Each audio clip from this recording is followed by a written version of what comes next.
고린도전서 12장 1절부터 11절 말씀.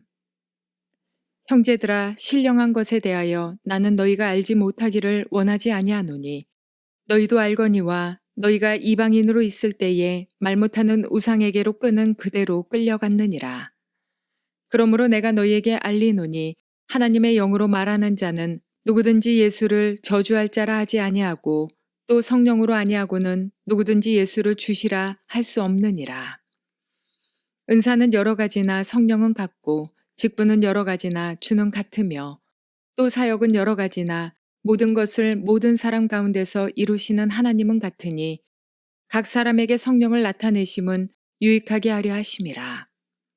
어떤 사람에게는 성령으로 말미암아 지혜의 말씀을, 어떤 사람에게는 같은 성령을 따라 지식의 말씀을, 다른 사람에게는 같은 성령으로 믿음을, 어떤 사람에게는 한 성령으로 병 고치는 은사를, 어떤 사람에게는 능력 행함을, 어떤 사람에게는 예언함을, 어떤 사람에게는 영들 분별함을, 다른 사람에게는 각종 방언 말함을, 어떤 사람에게는 방언들 통역함을 주시나니 이 모든 일은 같은 한 성령이 행하사 그의 뜻대로 각 사람에게 나누어 주시는 것이니라. 좋은 아침입니다. 성령님께서 오늘도 교회 공동체에 주시는 성령의 음성을 여러분이 들을 수 있기를 주의 이름으로 축복합니다. 오늘은 고린도전서 12장 1절부터 11절까지 말씀을 통해서 하나님께서 우리에게 주시는 음성을 들을 수 있기를 바랍니다. 계속해서 말씀드리지만은 고린도 교회에 사도 바울이 이 편지를 썼다는 사실을 인식하는 것이 중요합니다. 그리고 고린도 교회의 상태가, 영적 상황이 어떠했는지를 머리에 두고 본문을 읽는 것은 매우 중요한 일입니다. 항상 특별히 서신서, 성경 안에 기록되어 있는 바울의 편지들, 베드로의 편지, 사도 요한의 편지, 이것은 그 상황에 필요한 말씀을 적은 것입니다. 다시 말해서 오늘날도 마찬가지로 교회 안에 하나님이 원치 아니하시는 분위기, 상황이 있다는 것이에요. 그것을 바로잡기 위해서 실제적인 이야기를 담고 있는 것이 성경의 서신서의 이야기, 편지들의 이야기입니다. 그래서 고린도 교회 안에 많은 문제들이 있었다고 그랬고 그 문제들 가운데 간음 문제, 공동체 문제, 분열의 문제 있는데 특별히 11장부터 14장까지는 예배 중에 있는 문제, 잘못된 예배를 고치려고 하는 이런 사도 바울의 노력을 우리가 볼 수 있습니다. 어제는 우리가 예배 중에 여자들이 머리에 수건을 쓰는 문제, 그다음에 두 번째로 애찬과 성찬의 문제, 지금은 또 교회 공동체 안에서 은사의 문제 때문에 문제가 일어난 것을 볼 수가 있습니다. 그 문제를 지금 사도 바울은 해결하려고 합니다. 이건 다 고린도 교회 안에 분열과 연관이 있는 거예요. 그 분열의 핵심은 부자와 가난한 자의 분열, 그 다음에 은사가 강한 자와 없는 자의 문제, 직분의 문제, 누구는 사도다, 나는 사도를 따라야겠다, 예언자의 음성을 들어야 된다, 아니다, 이러면서 누가 더 높으냐의 문제, 이런 걸 인해서 인간적인 시기심과 질투심, 이런 것이 결국은 하나됨을 깨뜨렸고 분열을 만들어냈다는 것을 짐작을 할 수 있다는 거예요. 바로 그 사실 때문에 이런 문제를 직면한 사도 바울이 고린도 교회 안에 이 문제를 통하여서 정확한 관점을 우리에게 던져주는 거예요. 도대체 은사는 무엇이며 직분은 무엇이냐? 그러면 교회 안에 형제와 자매로 부르심을 받는 예수님이 피를 흘려 죽으신 남녀 한 명 한 명은 도대체 누구인가? 성령님이 교회 공동체에 있는 예수 믿는 모든 사람을 위해서 한 일은 무엇인가? 또 성령님께서 교회 공동체를 어떻게 보시는가? 몸으로 보신다. 하나의 몸이다. 여러 지체를 가진 몸으로 보신다. 그래서 하나의 커다란 몸 안에 누구는 손이고 누구는 발이고 누구는 눈이고 이런 다 지체를 가지고 있는데 그 지체의 역할은 다 다르다. 그러나 하나님이 주신 것이다. 동등하다. 그러면 누구는 똑똑하기 때문에 큰 거를 주시고 누구는 좀 못나서 작은 거를 주시는가? 그것도 아니다. 사실은 굉장히 많은 관점을 지금 던지고 있는 거예요. 그 관점을 아는 것은 굉장히 중요합니다. 왜 중요하냐? 교회 안에 인간적인 잘못된 생각을 없애주시기 때문이에요. 그래서 교회 공동체는 이런 것이구나. 그래서 우리는 존경해야 되구나. 그래서 모두를 인정해야 되는구나. 이런 것들을 알 수 있기 때문이에요. 바로 그 사실 때문에 실제적으로 교회 공동체 안에 있는 문제를 해결하는 데 있어서 이 성경에 있는 신약 성경의 서신서, 편지들은 굉장히 중요한 책들이라는 거예요. 실제적으로 교회 문제를 해결하고 하나로 만들기 위해서 이 바울의 서신, 베드로의 서신, 야고보의 서신, 요한의 서신, 그것보다 더 중요한 책은 별로 없습니다. 자, 오늘 그러면 12장 1절부터 11절까지의 제목을 잡는다면 저는 이렇게 한번 잡아봤어요. 교회 공동체 안에서 성령님이 하시는 일. 성령은 어떤 일을 행하시는가 하는 것을 전체적인 하나의 그림으로서 탁 던졌을 때 성령님이 교회 공동체에 이런 일을 행하시는구나 하는 것을 우리가 알 수 있다는 거예요. 그러면서 1절부터 3절까지 공동체 안에서의 성령이 하시는 일, 첫 번째, 신령한 고백을 만들어내는 분이다. 누가 신령한 자인가 할 때 우리는 막 굉장히 예언하고 막 미래의 일들을 막 이야기하고 뭐 이런 사람들을 신령한 사람으로 생각하는데, 근본적으로 누가 신령한 자인가? 신앙 고백이 있는 자이다. 예수가 주라고 고백하는 자가 신령한 자라는 거예요. 왜? 이건 성령님이 역사가 아니고는 도저히 알 수 없는 일이기 때문에. 그러니 진짜 신령한 자는 눈이 뜨여서 예수를 주로 고백할 수 있는 자이다. 교회 공동체 안에서 성령님이 하시는 넘버원 첫 번째, 그것은 신령한 고백을 만들어내는 분이시다. 그래서 우리는 신령한 자이다. 왜? 성령님의 조명하심으로 성령님이 우리의 눈을 밝혀서 예수가 주라는 고백을 만들어내셨기 때문이다. 첫 번째 그 사실을 분명하게 인식해야 됩니다. 성도는 신령한 자이다. 신령한 안목을, 신령한 고백을 가진 자가 성도이다. 그 고백이 없을 때 우리는 어떻게 살았는가? 너희도 알거니와 너희가 이방인으로 있을 때 말 못하는 우상에게로 그대로 끌려갔느니라. 우상, 돈의 우상, 높은 자리의 우상, 스펙 쌓는 거, 세상에서 우상이 잡아 끄는 거예요. 끌려가는 거야. 뮤직 마찬가지예요. 나오지를 못해. 매일 귀에 꽂고 다녀. 그래서 우리의 영혼을 다 빼앗아가서 우상에게 끌려가는 거야. 우리 육신의 즐거움으로 싹 유혹을 하는 거야. 유혹을 해서 거기에 쏙 빠지게 만들어서 우선순위가 없게 만들어. 삶의 우선순위가 없게 만드는 거야. 옛날에는 눈에 보이는 우상을, 나무를 패가지고 돌을 깎아서 만들어서 우상을 만들어 놓고 그게 절했지만은 지금은 그런 우상은 별로 없어. 그걸 보고 다 웃어요. 근데 지금은 다른 우상을 사탄이 만들어 놨어. 그때나 지금이나 사단은 똑같이 일하는데, 사단이 일하는 가장 중요한 방법은 하나님께로 돌이켜서 세상으로 향하게 하라. 그 사단이 옛날에는 눈에 보이는 우상을 만들어 놓으면 절했는데, 지금은 그렇게 하지 않고 각 나라마다 민족마다 하나님께로부터 눈을 돌릴 수 있는 것이라면 무엇이든지 만들어서 앞에 세워온 거예요. 그리고 그것이 기쁨을 주는 걸로 착각을 하게 만드는 거예요. 그렇게 끌려갔다는 거예요. 그러므로 내가 너희에게 알리노니 하나님의 영으로 말하는 자는 누구든지 예수를 저주할 자라 하지 아니하고 성령으로 아니하고는 누구든지 예수를 주시라 할 수 없느니라. 성령이 아니고는 예수를 주라 고백할 수 없다. 이 말은 교회 공동체 안에 성령님이 하시는 넘버원 첫 번째 일이 뭐냐? Jesus is Christ. Jesus is my Lord. 예수가 나의 주님이라는 고백을 만드네. 예수가 나의 주님이 되시니까 이제는 우상에게 끌려갈 필요가 없는 거예요. 이전에 좋아하던 것이 싹 바뀝니다. 친구가 우상이었습니다. 술 마시는 게 우상이었습니다. 축구가 우상이었습니다. 휴직이 우상이었습니다. 돈 버는 게 우상이었습니다. 그런데 지금은 바뀌었다는 거예요. 그거 아무것도 아니었구나.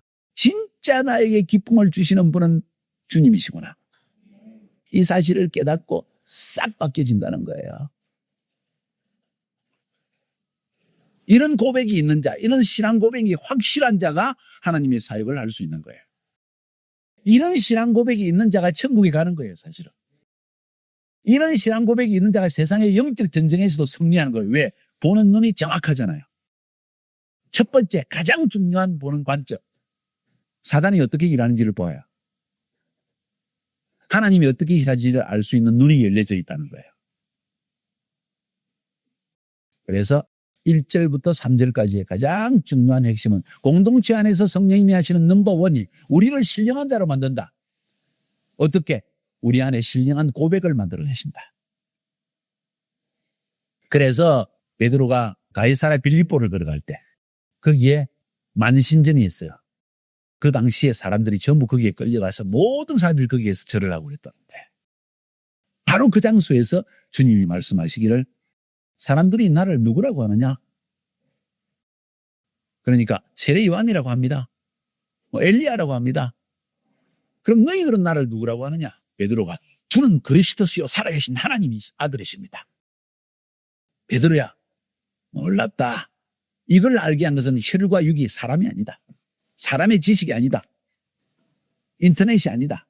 성령님이 너에게 주신 것이다. 하늘에 계신 아버지께서 너의 눈을 열어서 이 신앙 고백을 만들어낸 것이다. 하는 이야기를 하는 거예요. 여러분이 이 신앙 고백이 있다면 여러분은 신령한 자입니다. 신령한 자를 넘어서 여러분은 진짜 축복받은 자들입니다. 왜? 하늘을 보는 눈이 열려졌기 때문에 영적인 비밀 계시를 깨달아 알았기 때문에 성경에서 영적인 비밀 계시라는 말이 나올 때 고린도전서에서도 그렇고 성경 어느 부분에도 십자가의 비밀을 계시라고 얘기합니다. 구약 성경 전체에 감추어진 십자가 위에서 예수님의 구속 그걸 계시라고 말하는 거예요. 뭐 미래의 일, 특별한 일 그게 아니에요. 십자가 위에서 하나님의 아들이 우리 같은 죄인들을 위해서 피를 흘려 죽으셨다. 살을 찢기고 죽으셨다. 그리고 우리를 믿는 자에게 구원을 주셨다. 그분이 다시 오실 것이다. 이게 비밀한 계시라는 거야. 이걸 알게 하는 것이 복음을 전하는 것이에요.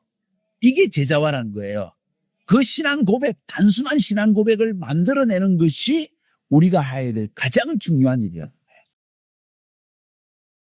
그것이 1절부터 3절까지의 이야기입니다.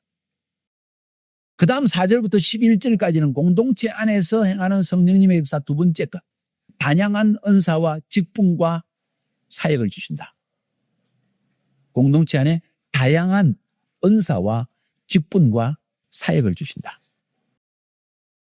그것을 둘로 떼어서 보면 4절부터 7절까지를 하나로 떼어서 성령님이 그럼 어떻게 공동체 안에 이런 은사와 직분과 사역을 주시는가, 누구에게 주시는가 하는 문제를 다루고 있고 8절부터 11절까지에서는 어떤 은사를 주시는가. 그래서 좀 더 서론적으로 4절부터 7절까지 성령님이 교회 공동체에 주시는 직분, 은사, 사역 어떻게 주시는가. 은사는 여러 가지나 성령은 같고 직분은 여러 가지나 주는 같으며 또 사역은 여러 가지나 모든 것을 모든 사람에게 가운데 이루시는 하나님은 같으니 각 사람에게 성령을 나타내시면 유익하게 하려 하심이라. 자, 넘버 원. 성령님은 우리에게 은사와 직분과 사역을 주시는데 여기서 알 것은 성령님이 주신다는 거예요. 내가 혹은 사람이 주는 것이 아니라 목사님이 주는 것이 아니라 성령님이 주신다. 은사와 직분과 사역은 성령님이 미리 주시는 거예요. 교회 안에서 목사님은 성령님이 주신 그 은사와 직분과 사역을 발견하는 거예요. 저 사람이 하나님 무슨 직분과 은사와 사역을 주셨나 살펴보고 그 사람을 그 자리에 앉히는 것뿐이야. 그래서 목회자의 사역 중에 리더의 사역 중에 가장 중요한 것은 각 지체가 가진 직분, 은사, 사역이 뭔지를 파악하는 일이에요. 성령님이 주신다는 거예요. 자, 성령님이 주시는데 불평하면 되나요? 비교하면 되나요? 나는 저게 더 부러운데 저거 달라고 막 때를 쓸 수 있나요? 아니요. 직분과 은사와 사역은 성령님이 주시는 것이다.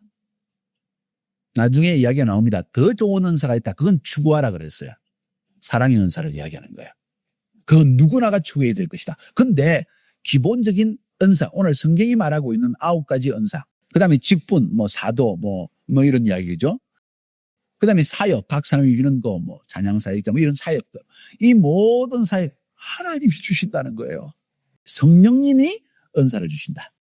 성령님이 직분을 주신다. 그 말의 의미가 중요한 이유는 불평하지 마라.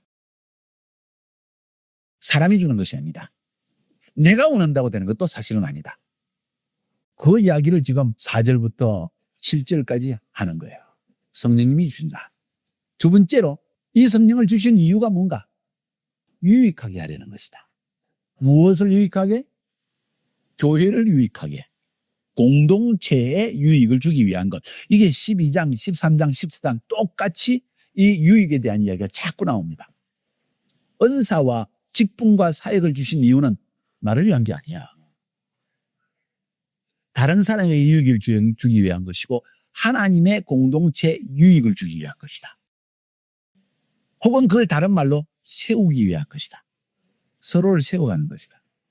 내가 있음으로 말미암아 다른 것이 유익. 내가 손이 있음으로 입이 유익을 얻는 거예요. 밥 먹을 때. 눈이 있음으로 길을 갈 때 내 몸이 유익을 얻는 거예요. 귀가 있음으로 내 머리가 유익을 얻는 거예요. 인포메이션을 얻고 깨달음을 얻게 되니까.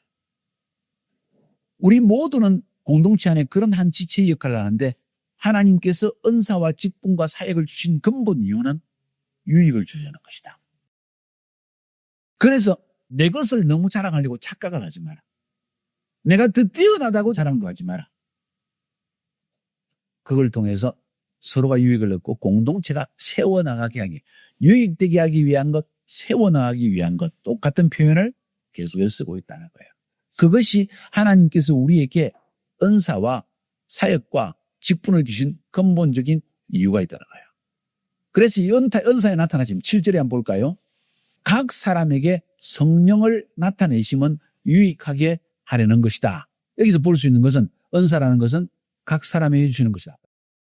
우리가 예수 믿고 나서 성령으로 거듭날 때 하나님은 각 사람에게 틀림없이 은사 한 가지는 주셨다. 심지어 밥을 잘하는 것도 은사로 아세요?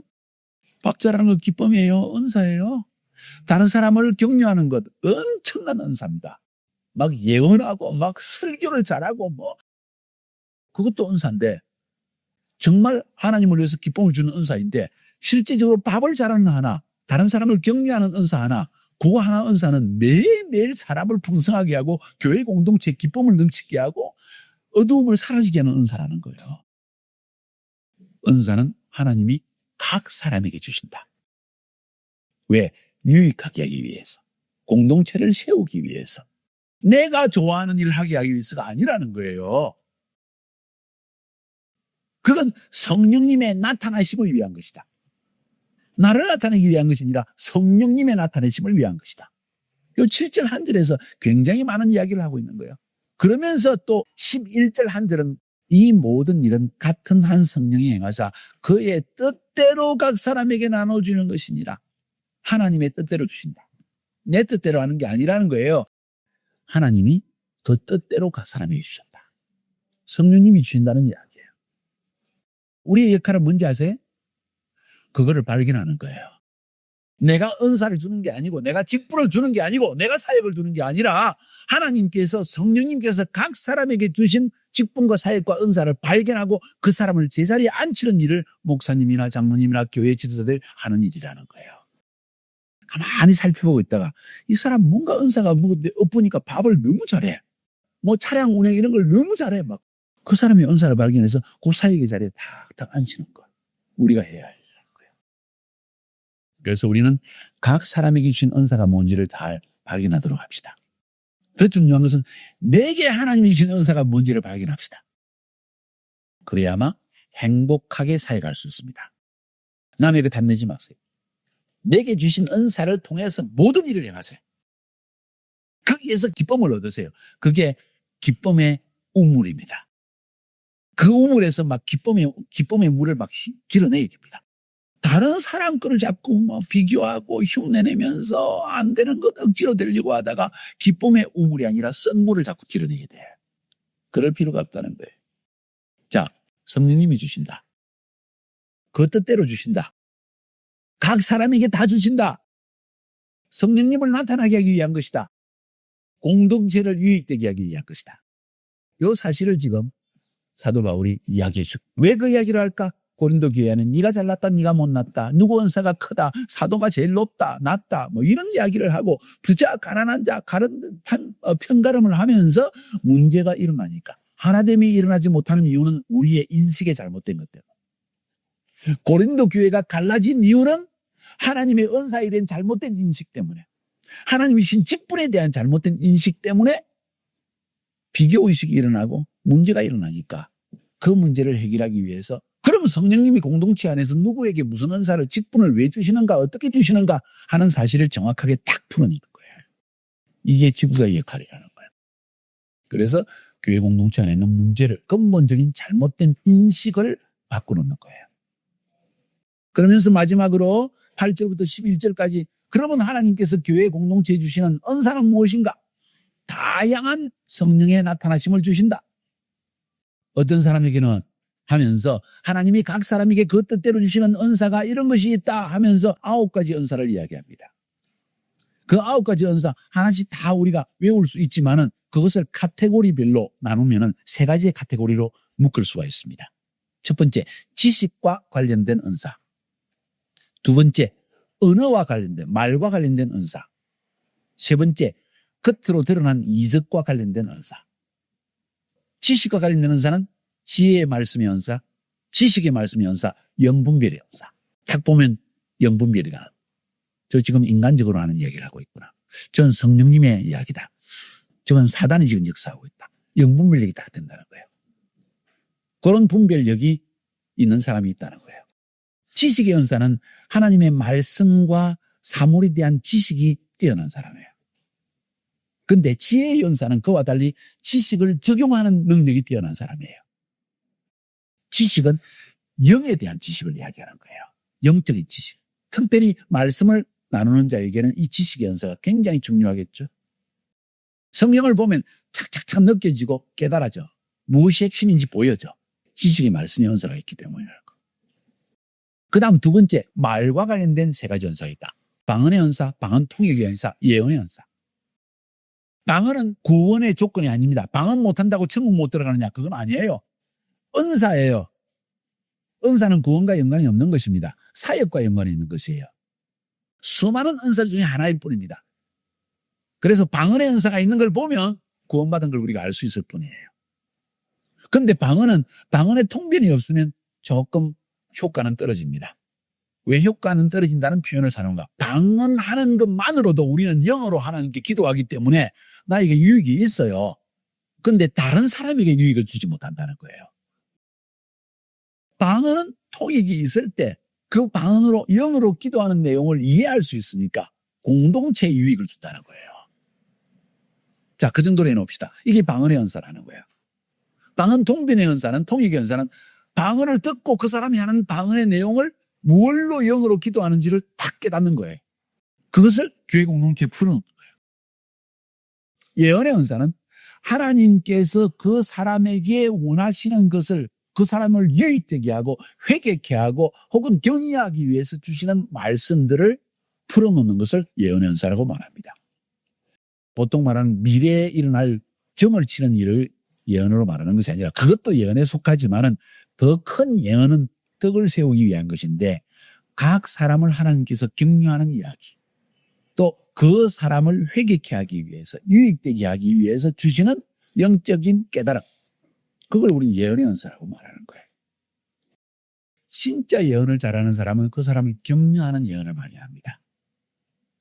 혹은 책망해서 회개케 하기 위해서 부드럽게 이야기를 합니다. 그런데 대개 잘못하면 거짓 예언자가 되는 이유는 점치는 식으로 미래의 일만 자꾸 이야기하려고 유혹을 받기 때문입니다. 그것도 예언의 일부이긴 한데 그것이 전부가 아니라는 사실을 알 필요가 있습니다. 그래서 예언에 속한 중요한 3가지 정도를 말한다면, 책망하여 회개케 하기 위한 예언, 덕을 세우기 위해서 격려하는 예언, 미래의 일들을 이야기함으로 미리 예비케 하는 예언, 그 3가지 정도로 구분할 수 있다는 거예요. 세 번째, 겉으로 드러난 이적과 관련된 은사가 있습니다. 그 은사 3가지를 믿음의 은사, 치유의 은사, 능력 행함의 은사, 이 3가지 은사가 기적과 관련된 은사라는 거예요. 믿음의 은사는 뭘까? 하나님이 하실 일에 대한 직감적인 깨달음이 참 있는 사람이라는 거예요. 어떤 사람에게는 치유의 은사를 주십니다. 손만 얹으면 치유가 많이 일어납니다. 100% 치유는 절대로 없습니다. 잘 기억하세요. 그 사람이 나에게 손만 얹는다고 다 낫느냐? 아니요. 하나님의 경륜이 있기 때문에 그 사람이 이 치유를 받는 것이 미래에 일어나야만 되는 사람도 있어요. 왜? 하나님이 카이로스 타임이 있기 때문에. 그게 하나님이 다루시는 거지 치유자라고 해서 손만 얹으면 다 치유되는 거 절대 아니에요. 착각하지 마세요. 그러나 다른 사람보다도 더 많은 치유가 그 사람을 통해 일어남을 통하여서 하나님의 영광이 나타나게 하기 위해서 이 치유 행사를 실천하고 능력 행함, 특별한 이적을 행하는 겁니다. 엘리야가 하늘에서 불을 내려가지고 바알 승사 앞에 영적 전쟁에 승리하게 하는 거. 이런 거 이적의 은사예요. 이런 것들이 오늘날도 일어날 수 있다는 사실. 이런 은사를 여러분들이 사모하시고 하나님이 나에게 주신 은사가 무엇인지를 찾아내는 여러분이 되기를 주님의 이름으로 축복합니다.